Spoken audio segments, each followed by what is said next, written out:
What did Ayla do? Get kicked from every team he's played on? You basically brought in a JUCO kid to a D1 school and he's still failing. Well, we'll see if you're still talking after you guys go 0-3 this week. Everyone's so excited for Sniper. I get it, he's a new rookie, everyone's hyped about him. But guess who was in the same exact position back in 2018, who won scouting grounds, #1 prospect, Fake God. What happened to him? He got humbled. He got welcomed to the LCS.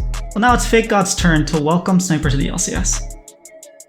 Yeah, but Sniper facing off against Fake God is like a freshman facing against a junior that failed twice and is still in freshman year.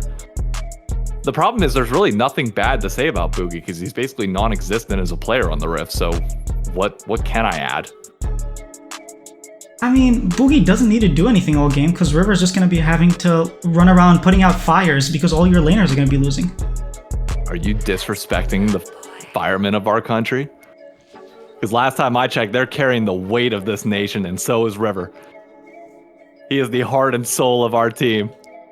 I don't know, I think 4 rookies is too much weight to carry. Says last place. What? No. People really forget how bad Quid was last split, and I think Insanity is really going to remind people of that. Insanity's basically like your average 80 pie girl. Says that she's different than everybody else, but is exactly the same. Mediocre, mid results, maybe a few unique picks here and there, but it's the same shit in a different skin. At least Insanity does something and doesn't just stand by on Azir doing nothing all game and then lose the game. Azir, okay, so let me walk through his champions that he's played this split. Akali, Azir, Yone. It might not be a Garen mid that runs it down, but hey, at least it's something unique. And guess what? He manages to play passively on all those champions. Passively lose? Do you want to tell me how B-Boy has a better record than Turtle in the LCS, but still looks worse? I mean, B-Boy did beat the best team in the league. What did Meech do? Oh wait, the only time he looked good was on Seraphine, and that was nerfed. You know what's funny about Meech versus B-Boy? It's basically your freshman stud versus a junior transfer from a different school, yet somehow the transfer is not worth the hype. You basically brought in a JUCO kid to a D1 school and he's still failing. Failing? He made Berserker look like Meech. And yet is still last place. Congrats. You guys pulled off the one upset against a D1 school in an otherwise 11 and in an otherwise 1 in 12 year. You're basically the Colorado of the LCS. Congrats. I'm sorry, that's actually an insult because Colorado had eyes on him, whereas nobody's watching Shopify's content. 100 Thieves probably picked up Ayla as a charity gesture. I mean, you just go to any team that'll accept him. Meanwhile, we have Zeyzal, who teams want him, and he's like choosing which team to play on. He can be picky, and he chose Shopify because he knows he's gonna stomp these thieves. I'm not worried about Zeyzal's Billy Madison looking ass. Adult sitting here in a fucking preschool. You think I care about what he does? At least he's at the same level of intelligence, so it's fine. Zeyzal has took a mediocre team to world semis. What did Ayla do? Get kicked from every team he's played on? You know, I actually do feel bad for Zeyzal a little bit. Had he actually stayed with Disguised Toast, he might have had better success and more popularity than he has right now with Shopify. I mean, he did beat the #1 team. I don't think he would have done that in Disguised.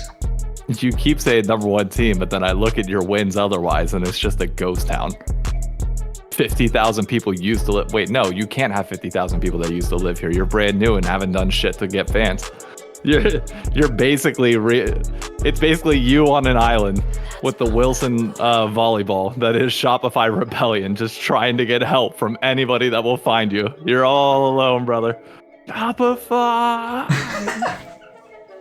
Somebody join us, please. Stop going to NRG and other teams but us. You may have won the word war, but we're definitely going to win the war on Summoner's Rift. It's objectively false. I mean, what is your team going to do? You got nothing. Win. That's what we're gonna. How? I don't have to explain how. You just have to revel in the fact that you're going to be sitting still at the bottom of the standings with 1 win to your name, and you can keep accepting that that's Cloud9 and boasting that all you want. Meanwhile, I'll be playing that little fiddle over here when you guys are missing playoffs, and we're just sitting there piss chilling the entire time. Even River said you guys were a bottom team. Probably the worst team. To start, last time I checked, when you have a bunch of rookies, that's the entire intention. You scale up You get better. What is rookie about your team other than your skill level? Well, we'll see if you're still talking after you guys go 0-3 this week.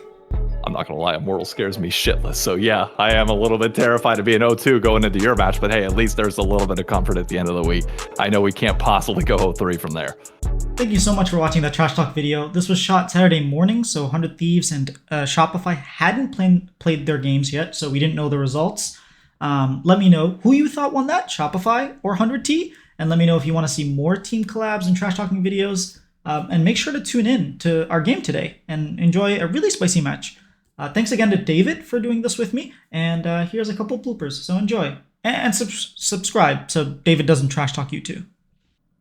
That's objectively false, by the way. Objectively false.